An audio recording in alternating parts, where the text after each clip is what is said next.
First up right now at 5 o'clock, opening day at the state capitol, and the governor laid out his plan for the next 2 years. And he really covered a lot of ground here. Here are the 3 takeaways from his address. And we want to start with this. It includes a lot of tax breaks, including expanding who can claim the property tax credit. He's also pushing to crack down on crime and get guns off the streets.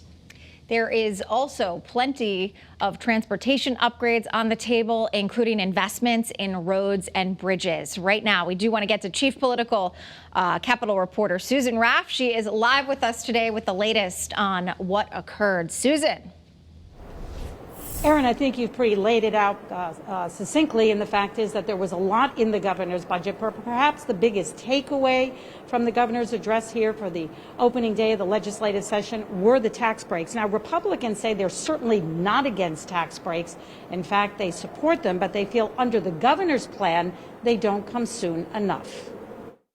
This year, my budget cuts taxes for working and middle-class families. Governor Lamont started his budget address on a high note. This year, I'm proposing a meaningful property tax reform that will save approximately $300 million for our taxpayers. The governor also wants to cut the mill rate and reduce taxes on pensions. The state's finances are strong, adding to that billions in COVID relief money. However, Republicans say that tax relief won't be felt for another year. We're not disagreeing that the Connecticut families need tax relief. It's obvious. Connecticut's unaffordable.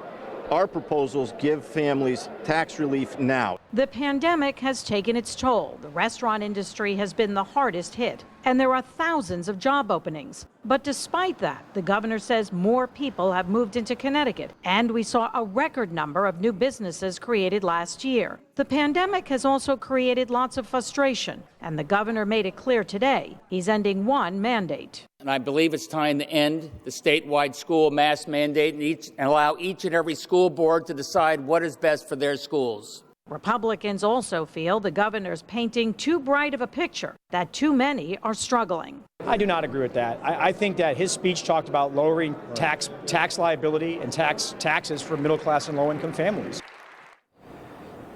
Now, Governor Lamont's plan for tax breaks is only temporary, but Democrats said today they would like to see it be permanent.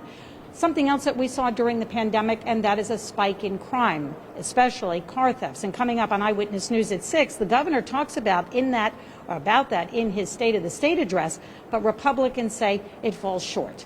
We are live tonight at the state capitol. Susan Raff, Channel 3 Eyewitness News. Susan, thank you.